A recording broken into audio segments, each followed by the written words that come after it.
ayca mbokki amateurs yi namoon naa leen maa ngi leen di wax bismillah macha allah fi ngeen mën a nekk ci àdduna bi wërngal këpp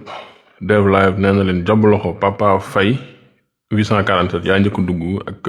Ndiogou Ndam kon tuddee naa leen live bi Aboubacry Diallo Ado Gueye Pape Braham Diop j'espère que yéen a ngi si jàmm di julli ci yonent bi di wax allahumma salli ala sayyidina Muhammadin wa sallim nuyu waa kër instant ruuxulaahi moom Mariama mu sell mi tey le lundi 5 décembre 2025 moom 23 degrés faut être professionnel Abou Diak sama waa ji borom waa yow 15h21 moo fa jot fu mu toll nii suma gars yi tap tap seen moo ñu gunge ñu gis ni keroog jox ñu kii yaañ yi man amoon na xawoon naa ndax gars yi nag ut ci benn bu ñuul mais seen bés mi ngi ñëw di leen nuyu ñoom ñëpp décembre le janvier ok janvier fàttali leen li ma wax donc ñu ngi tey le 5 janvier 2026 ok voilà Franco sama waa ji di nuyu waa kër instant ruuxulaahi moom Mariama mu sell mi kilifa diine kilifa aada kilifa politique di leen nuyu yéen waa YouTube bu baax xam naa di ngeen ko seetaan ci kanam bu leen fàtte di bës j'aime fii di partager di aimer di commenter yooyu tamit day tax chaîne bi gën a am doole rek su ko defee tamit di nuyu waa TikTok waa dagg dugal ASC dagg dugal maa ngi leen di bëggee bu baax mais soo leen dagg aussi da leen def ay lien ngeen def sax surtout docteur Jules bind YouTube docteur Jules loolu tamit yàqu ci dara dinaa jël quelques avantages ci kanam tuuti temps nag actualité de la lutte n'est pas tellement riche d'ailleurs on tax démb ak docteur on n'a pas pu faire le round-up parce que bon il y avait pas tellement d'actualité l'actualité la plus récente mën naa ni Général Malika ak Boy Niang la woon mais loolu jotoon nañ ci wax sinon combat Amadia ak ñammi félicité Amadia bu baax te di encourager ñammi loolu la combat coow la woon des fois amateurs yi dañuy bëgg genre combat yooyu waa Franc tamit def na sorti loolu nañ ci waxtaan ak combat am jege na le 16 février tey la kañ tey le 5 ok donc un mois 10 jours moo des ci combat boobu noonu alors bien sûr dañ ci wax bien sûr donc di ñaan way doole yàlla yërëm leen vraiment xaar leen àddina yéexee suñu mbir c'est important ka àdduna aussi gudd fan tuuti quoi te aussi sa team Fama maa ngi koy bëggee bu baax maa ngi koy kontaane suñu jigéen Fama aussi vraiment souvent day nekk ci commentaire moom it di ko souhaiter joyeux anniversaire le 15 la du le 16 le 15 la voilà kon Habib wax na ma date bu baax bi loolu dafa mot a bàyyi xel le 15 incha allah loolu jot na leneen lu ci topp mooy corps professoral yi militaires yeeg policier gendarme douanier voilà Fama mi ngi noonu sax Fama joyeux anniversaire dundal lu bari fekkee lu bari ak ñu dund janvier yëpp ñi nga xamante ni aussi seen anniversaire mois bii la képp kuy dund naxaar borom bi vraiment teggil la ko képp kuy dund bànneex it tu vois nga fàttaliku ni ay des fois du neex tout le temps de day neex di naqari c'est la vie top seen transfert d'argent international gars yi xam ngeen ko miin ngeen ko tu vois vraiment ñu nekk en promo keroog maa ngi wax ak Amady sax di ko nuyu bu baax mu naan ma waa France bu ñu leen wàññilee def ko 1 euro dégg naa gars dañoo soxatoo affaire bi quoi mais noonu la di yónnee en force parce que dëgg na yàlla di yónnee man loolu dama ko gisul fenn di yónnee 1 million di fay 1 euro soo amee feneen ngeen wax ma waa États-Unis Canada moom $0 duñ ko fay te mën nañu yónnee $3000 américains ci benn jour maanaam yow nga yónnee 1,5 million environ te doo fay dara nga nekk Canada yónnee $3500 ci benn jour te doo fay dara loolu gis nga xam ne baaxoon na non neexoon na loolu bu la 31 la su gars yi góorgóorlu comme ça ñoom incha allah mën nañ ko yaatal ci li nga xamante ne nii moom mooy ci yeneen dëkk yu mag yi nekk Europe. Alors dinaa wax ci ñaari mbir balaa muy dugal amateur bon combat Général Malika ak Boy Niang waxoon nañ ko nekkoon na coow ci semaine bi après comme on dirait lamb tamit du force quoi lamb moom lamb tamit munoo wañaar loxo benn mbër surtout su amee yeneen adversaire yu dul yow nga ne ko diw ngay bëri mais tamit waxkat yeeg amateurs yi am nañu tamit seen choix de combat bii lañ gis voilà mais man li may bañ ay lii du combat non voilà ku ci nekk daal voilà affaire yi daal ku ne da nga joxe sa xalaat mais man jàpp naa ne wax dëgg neex yàlla général Malika souvent sax dañuy fàtte parcours c'est un international parce que nekk na champion d'Afrique lu bëri yoon daaw rek nekkoon na champion bis wrestling def na ko xam naa ne daal olympique daal laa ko gisu donc mi ngi noonu donc vraiment champion ñu nominé ko nekk na meilleur lutteur simple lu bëri yoon donc wax dëgg neex yàlla ak parcours fu mu jot a def su laajee Boy Niang jaadu na Boy Niang nag am na yeneen adversaire yu xaw a supérieur tuuti su amee ñooñu xayrun dama jàpp ne làmb business la Boy Niang dafa toog 2 ans bëriwul Boy Niang mi ngi gëj a bëri ak Modou Lo depuis le 1er janvier 2024 ok ñu ngi ci 1er janvier 2026 2 ans ñoom du ñu ay salarié mun na am ay business nag mun na am ay business man nag xamaluma ko maanaam benn patrimoine ak yooyu du ñàkk investir na parce que dëgg ne yàlla su la famille Kandji moom suñu la daree rek c'est que dañ leen jàppale ci fi ngay dugal sa xaalis il a un bon entourage loolu yàgg nañ ko wax mais n'empêche yàgg naa ko wax nee naa leen la vie le maanaam mbër train de vie wu mbër moo cher parce que xam nga yéen umpale wu leen ni mbëri tout le temps ñi dañuy ñëw seen kër mbëri tout le temps te xam nga mbëri aussi munoo ne toog ay ceebu keccax ak yooyu il faut que ngay togg lu baax say mbokk dañuy ñëw maaraay dañuy ñëw yow sa waa écurie yaa leen yor les petites dépenses que tu fais booy nekk ci écurie bi ci ponkal bi la ñuy yaakaar souvent yaay joxe passe fii 5000 2000 nangam sangam scooter bi yooyu noonu yaay fayal booy saal yor sa kër yor parents yi yor non mais ça va qu'on se dise la vérité yéen xam ngeen charge Sénégal dama leen ko nettali xam ngeen Sénégal nu muy demee Sénégal en général Sourou Fall Bay le catalan xam ngeen ne monsieur Sourou Fall maa raw mais meilleur vœu bonne année ak benn Salih ñoom tumaani yéen xam ngeen Sénégal nu muy demee saa yu ñu xamee ni que Sourou Fall Bay mii nii moom moo tekk ci kër gi rek ala kulial gaa yëpp dañuy banku ñu ci ëpp boog dañuy croiser les bras dañ lay charge yëpp dañu lay sëf waaw loolu c'est malheureusement ou heureusement vie sociétale wala vie sociale bu ñuy dundee ça marche comme ça donc ordonnance yeeg facture yeeg ngente xew anytime yeeg lépp yow yaa koy supporter donc train de vie boobu dina tax ba nga xamante ne soo toogee 2 ans bréo ma foi ça Moustapha Baldé borom Québec ça c'est quelque chose donc su dul général Malika sax il a d'autres adversaires wax dëgg yàlla il a d'autres adversaires Mounas borom Tamor kenn xar nga live bi wàcce nga ko ba -15 noonu la d'ailleurs partie bi nga waxoon keroog sax war naa ko dagg laa dugal ko c'était très pertinent donc loolu la alors il faut que carte yi tas pour comme ça ñu xam diggante le 1er février bi ñu jëm nii yaa ngi France waaw noonu la temps yi sama frère sax maa ngi nuyu ba laay temps yi mi ngi France sax voilà mi ngi France temps yi nii donc moom tamit mi ngi përi laay maa ngi lay bëggee bu baax donc 1er février tamit ñu ngi jëm ci journée boo nga xamante ni gis naa waa Alburax ñu ngi commencé def promotion par nànk ndax loolu maam Cheikh 13-25 sama waa ji 1 mois desutul 1 mois loolu daanaka c'est dans 3 semaines ama neex ak Talfa fils de Balla ak Caatu Yoff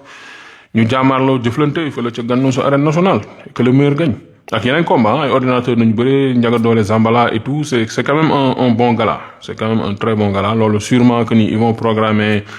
ay face to face au courant de la semaine donc mi ngi noonu mais man li ma gëm daal ba gëm ko mooy VIP wala boog ñu ñuy woowee VIP ñoo ñu woowee leen VIP instant yi nii ci utum xaalis bu métti lañ nekk waaye jeexal nañ bu yàgg booy suñ ñëwee nañ leen fi jëlee bay maanaam lii waral damay joxe benn exemple ku mel ni Bombardier bu mu daanee Balla Gaye en 1900 yàgg na nag en 2022 le 1er janvier 2022 en fait xam nga Balla Gaye numéro 2 naa leen wax benn affaire ci Balla Gaye numéro Balla Gaye numéro 2 daan ko wóorul quoi parce que Balla Gaye numéro 2 en général ñëpp ñu ko daan rek dañuy bàyyeeku en général dañuy nekk ci ay dynamique de défaite seetlu leen lu leen di wax généralement soo ko daanee ba pare nii yow da nga yaakaar ne yow ëpp nga téere làmb yëpp tu vois après day am relâche quoi day am relâche day am ay relâche gis ngeen ko ci Boy Niang dafa daan Balla Gaye après voilà général comment ça s'appelle Bombardier dafa daan Balla Gaye teg la 5 défaites Siteu daan na Balla Gaye temps yi gis ngeen ko mi ngi bëggee mais nañ ñëwaat ci ay entraînement parce que gis nañ ni mel na ni temps yi nii bon c'est bien loolu tamit ci la bokk noos beeg yooyu waaye dama mel ni temps yi ci soirée yeeg yooyu nga xëy gën a gis tu vois peut-être lu mu amul combat la aussi mais seetlu naa ni en général ñi daan Balla Gaye ñu bari après en fait day mel ni yow da nga daan benn légende la aussi c'est une légende day mel ni soo ko daanee rek en général mbir yu koy daan ils ont eu de la peine à revenir quoi au devant de la scène parce que ils se disent que ne bon àgg naa léegi xam nga voilà c'est un lutteur qui coûte cher aussi donc du coup li tax ñi jugee guñ fi li tax ñii ñuy woowee VIP jugee guñ fi c'est parce que ni xeetu général Malika Doudou Sané Serigne Ndiaye Reug Franc dañoo duggagul foofu rajaxe mais jour bu gars yi jëflante ñoon ak booyee noonu non ça non dañ leen fi jëlee force comme je disais Bombardier ngeen baal ma ab ginnaaw bu mu daanee Balla Gaye numéro 2 moom il pensait que ne âge am may na ko xam nga ndeysaan mbër moo am benn jikko maanaam mbër su amee 60 ans sax moom du gëm ni pare na ci moom Bomzu dafa yaakaar ne après affaire de mais après vous avez vu après gis na ni mu toog di teg la ay défaite mu dem nag bi ko Jackson daanee nag ci la ne gars yi pare na ci la gars yi ne pare na après tamit man sama waxi démb mooy sama waxu tey booy yi nekk nii c'est des gamins ñu si ëpp ay 90 lañ juddu ay booy lañu bon booy par rapport ak ñeneen ñi quoi mais mbër bu xas ba am 40 ans jëm kaw pour nga tegle trois victoires c'est tout un problème de lambu powum kattan la avant tout mënal bëre bay naaw ci jaww ji di péré ji xam nga di kii mais soo amul kattan dañ lay daan Moustapha Gueye kenn dàq ko woon bëri ci àdduna pour man c'est le meilleur lutteur de l'histoire de la lutte pour man Moustapha Gueye pour man c'était le lutteur le plus technique mais bi ko fi ñoom Bombardier fekkee ak Tyson dañ ko fiy jëlee pourquoi parce que ñoo ko gën a nekk xale ñoo ko gën a ñu koy waxatee sax ñoo ko gën a nekk xale ñoo ko gën a frais ñoo ko ëpp doole te day feeñ force suñ la tàncee rek da ngay nàcc suñ la tàncee moom waaw maanaam diwlin bi nekkoon sa yaram bi yëpp day génn quoi parce que doole moo doxul jàmm keroog bi ma toogee ñoo dendoon maag général Malika ñoo dendoon ci émission le rendez-vous di profiter nuyu Lamine Seck bu baax ak tout le plateau ku lim tam nga fàtte kenn bon mais da ngay xam ne ni kii xale la da ngay maanaam da ngay man de day xeeñ doole macha allah laf cat suma xaale xëy na catuma doomu jàmbur ji da ngay xam ne ni kii xale la da ngay xam ne ni il est puissant physiquement il est macha allah da nga xam ne kii il est puissant donc moo tax ma ni il faut que tamit ñu njar soow mi ñoom tamit ñu bañ a nekk ci kaw noonu rek nekk foofu nekk à l'aise ñu rax ci loolu et puis mi ngi noonu pour ma jeexalee foofu noonu affaire u âge naka jekk affaire u âge yi faaw waa fédération ñu taxaw ci fédération bu bees bi ndax nag am na ay mbër yoo nga xam moom 46 ans lay am ci at bii nii mais man am na ay mbër yoo nga xam leer dana ñoo mag du ma lim tur mais man leer na ma ni leer yàlla ni am na ay mbër yoo nga xamante ni lim leen magee bariwul ñii ñoo tolloo at ñii ñoom ñoo mag te ba léegi ñuy bëri loolu it foog ñu lijjanti ko ndax il y va de leur santé à eux ñoom n'est-ce pas et puis aussi maanaam protéger leen parce que sinon da ngay nekk di teg sa bopp yenn coono yoo nga xamante ni mënoo ko tu vois moo tax léegi da ngay gis rek yenn soo gisee yenn combat c'est pas spectaculaire loolu tamit ci jouer parce que mënuñu moi je vous dis hein y a voilà malheureusement tu peux pas nekk di wax y a beaucoup de lutteurs yoo nga xam ne ils sont finis c'est fini abaana jaana gasi parce que ils traînent des blessures pendant des années fii bëri na ay mbër yoo nga xam ne ils luttent avec des blessures mais parce que c'est des soutiens xam tamit y a la réalité sénégalaise comme j'ai l'habitude de le dire su dee yow investiroo ci sa ay business yaakaaroo leneen ci làmb bro des fois tamit je les comprends un peu xam nga yaakaaroo ci leneen lu dul làmb ma foi amoo feneen fi ngay dem bu ñu proposer la ay millions ci làmb ñu ngi lay proposer ay millions du neex a bàyyi moo tax soo leen seetloo bëri na ay combat yoo nga xamante ne nii maanaam dañuy dem di bëre mais xam nañu daan nañ bu yàgg xam nañ ko ils le savent ñu ci bëri si ñoom xam nañ ni pare nañ ci bu yàgg dañuy maslaa nii rek léegi nag ñun comme ñun tamit amateurs yi dañoo neex a nax parce que ñun suñuy analyser malheureusement la plupart d'entre nous suñuy analyser dañuy dem jëli combat 1900 combe yi di andi combat yàgg yi daal léegi nag loolu day joxe benn impression ni que ñii ñu ngi fi ba léegi parce que seen tour la ñuy bëree en fait waaw bëri na ci ñoo nga xamante ni dañuy bëree seen tour moo fi des rek et puis ñun aussi bon on a tu sais les amateurs de la lutte ils sont très nostalgiques souvent man sooy waxtaan ak amateurs yi sax dañ lay andil ay combat yoo nga xamante ni maanaam combat boobu noonu mbër moomu ñuy wax naka jekk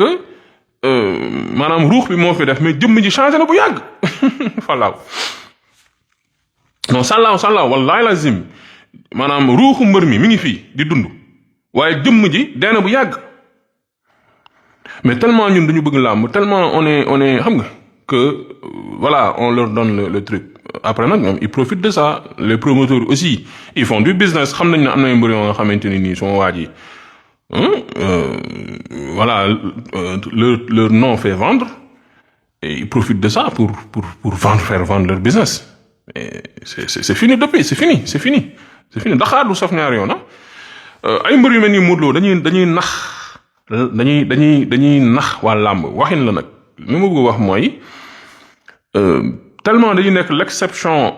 à la règle je crois qu'il a 40 ans wala 41 ans su ma juumul il paraît 85 la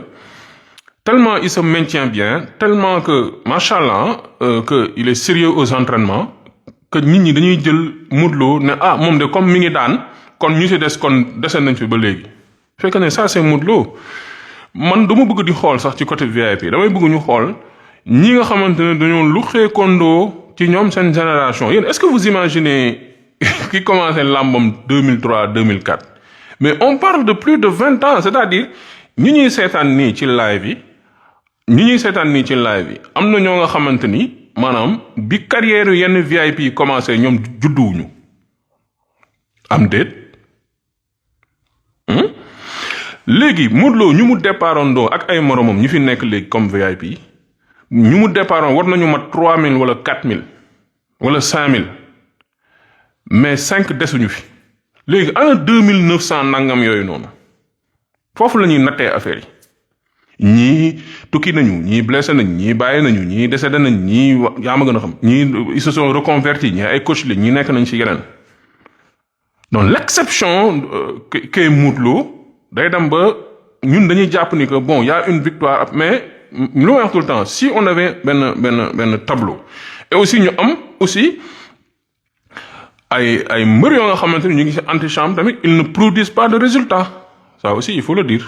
dafa am ay mbër yoo nga xam ne ñu ngi ci antichambre yi suñu téyee grand yi il faut que ñu au lieu que ñu daan leen jëlee leen fi mais dañ leen di jox espoir parce que dañuy am benn victoire boo nga xamante ni ci benn xale loolu nag moo leen di maintenir ma ñëw ci Manga 2 après daal di tëj la Manga 2 il a été les mots ne sont pas forts Manga 2 a été trahi par le monde de la lutte Manga 2 Manga 2 li ko waa làmb def romb na nekk humiliation, c'est une trahison. Je vais m'expliquer. déggantewuma ak moom nag yoruma numéro am yorul sama numéro. D'ailleurs il est même injoignable. Il est injoignable kenn mënu ko jot fu mu toll nii. nangul joxe benn interview. ku xool kanamam keroog man j'ai suivi la fédération en direct, l'élection de la nouvelle fédération. Je félicite Bira Sène, non? Mais ku xool kanamam expression maa ngi dégg Keba Kanté sax muy nuyu di tooñ naan bi ko xam nga journaliste dem zoom kanam bi xam nga ni journaliste yi moom dañoo mën a yaa ma gën a xam zoom kanam mais tu lisais la tristesse. ay ronxañ rek moo fi desoon pour mu génn.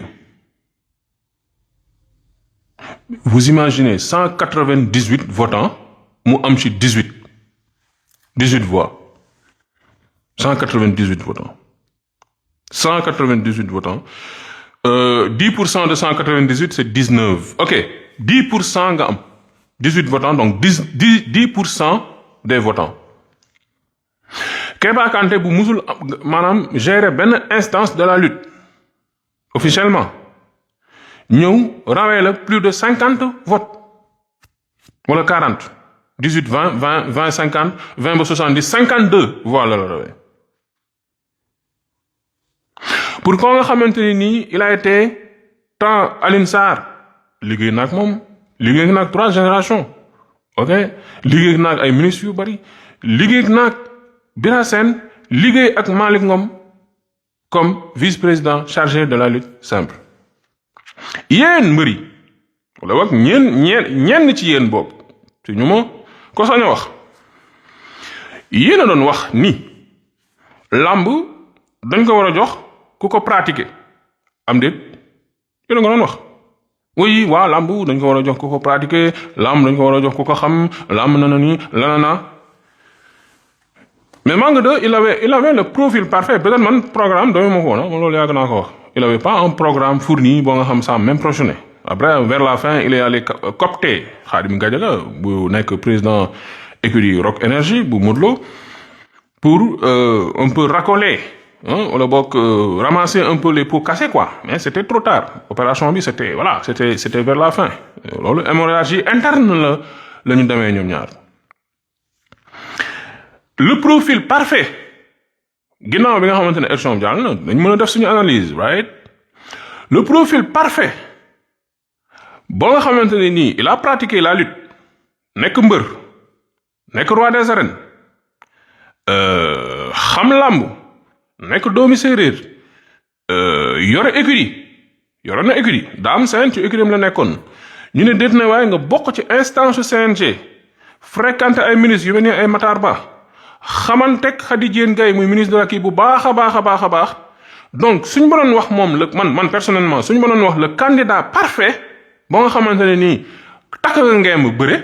ba pare bokk ci instance dirigeante yi ce serait Manga numéro 2 ce serait Manga numéro 2 qu'on se dise la vérité nañu waxante dëgg nekk promoteur en plus merci beaucoup Pape Cheikh c'est-à-dire il a nekkoon manager nekkoon association nekkoon promoteur merci beaucoup monsieur ak Pape Cheikh Diop rax ci dolli nekkoon ci association des anciens lutteurs ak Père Birahim yàlla na ko yàlla yërëm ñoom Toubabou Diop yàlla na leen yàlla yërëm ak ñoom comment ça s'appelle le papa à Sa Thiès là Double Less yàlla na ko yàlla yërëm. waa làmb gëmloo que ni mën nga koo nekk mu def campagne am yàq xaalis bu bari. wër la suba bu fi kenn taxaw ngir yàlla war a suul yi di ñu gëmloo ni oui bon comment ça s'appelle waa làmb nitu làmb moo ko war a yor parce que tegal nañ leen nitu làmb. Vous n'avez pas voulu de lui. Dans le cas de Bira Sène beaucoup de personnes sont retournées leur veste. c'est-à-dire man nu ñu ñàkkee gëm dara waa làmb man daf maa jaaxal du ñëpp nag ci ñu ma ko sañ a wax. xool leen le cas Ndeye Ndiaye Tyson bi ñu defee li nga xamante ni moom mooy seen élection moom da doon concourir pour li nga xamante ni maa ngi ñëw si Manga pareegu ma da doon concourir pour nekk lutte comment ça s'appelle lutte olympique. man j'ai eu Keba Kanté au téléphone il m'a appelé mu ne ma Ndeye Ndiaye Tyson ñi nga xamante ne moom ñoom seen coalition 7 yooyu noonu elle a eu 2 votes ci biir coalition bi 2 votes 2 ana 5 autres yi. Finalement le grand frère de Bathie Seras Aliou Sow xaw ma Aliou Ba bi ànd ak Bira Sène mooy grand frère de Bathie Seras boo ko arels moom moo mujj gagné. Ils se sont retirés ñenn si waa Song daan bi ñu félicité Bira Sène si jëmmi boppam ñu ñoo xoli jubale ci moom pour carte place moom Keba Kanté du ma bàyyi ma fen il y a eu des trahisons en son sein. Après qu'est-ce que ça montre? Ça veut dire que finalement nit ñi seen intérêt personnel moo leen tax a jóg. Bon, on a vu tu sais les élections là mooy loolu on a vu diggante Père Pal ak Père Diouf Boston ay coow ba nga xamante ne ñoom seen écrit Pikine mbooloo ba mujjuñu sax mais foofu dina ma xaw a jafe ma commenter ko parce que affaire de c'est un truc fraternel tu vois de façon Père Pal wax na ci et tout mais juste pour dire les faits maanaam écrit moo nga xam ne écrit si jëmmi boppam dem nañu ba écrit voté wul parce que kii ñoom nee nañ Pala Diop nee na moom mooy leen di représenté ñu ëlbati ko keneen ñëw représenté foofu vote ba annulé wu. moo tax Manga 2 actuellement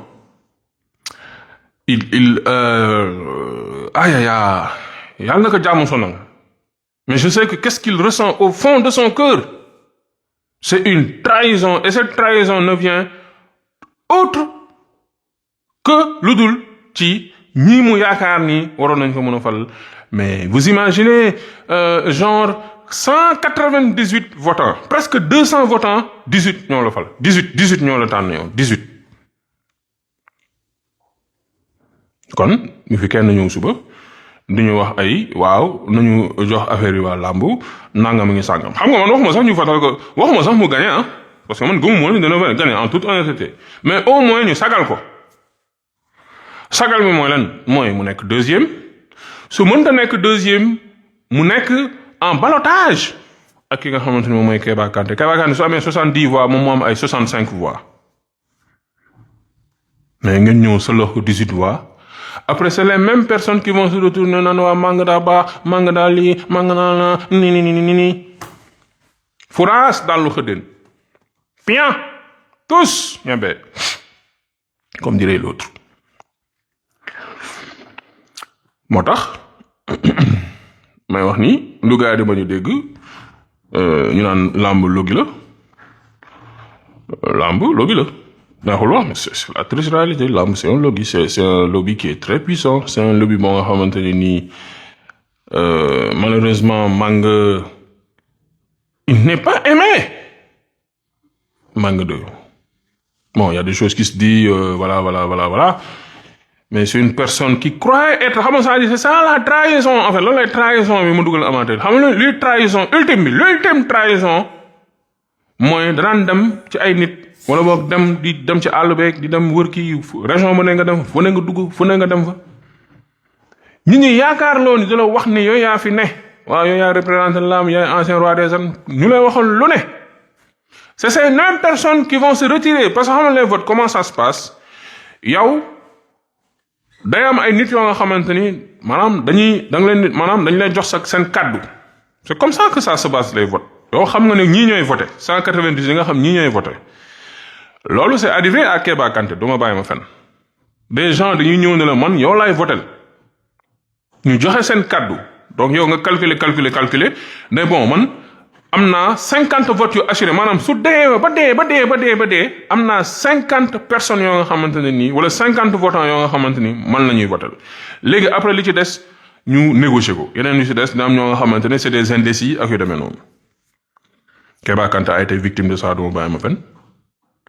mais Manga 2 a été encore plus victime de ça des gens se sont retirés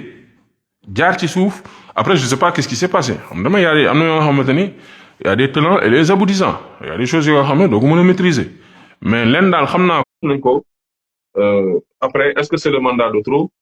est-ce que ils veulent l'écarter de la lutte mais pour man en toute honnêteté il a beaucoup fait pour la lutte wax dëgg ne kuy wax sa akulaay taala man na su ma doon wote yàgg naa leen ko nee naa la man militaire man moom laa moom militaire laa ko yàgg naa leen ko wax mais def na ci làmb lu bari lutte simple tey bi ñuy teg fii ay mise 10 millions 15 millions nangami millions ci magistère u Manga 2 la amee am déet lutte simple su amee yenn gëdd yi nit ñi di ko bàyyi xel ba amateur de frappe di ko bàyyi xel ba ñuy ràññatle yenn turu mbëri ci magistère u Manga 2 la amee tey nii suñu état bi di jëlee yenn kii di jàppale lutte simple di def affaire yu bari n'est-ce pas nga dégg sax ñu naan ay première relation ak affaire yeneen yu dul jeex il a beaucoup joué pour la lutte donc personnellement je pense que fay ñu naan bu xoromam fay ñu naan bu xoromam Lamine Ndao na nga def ak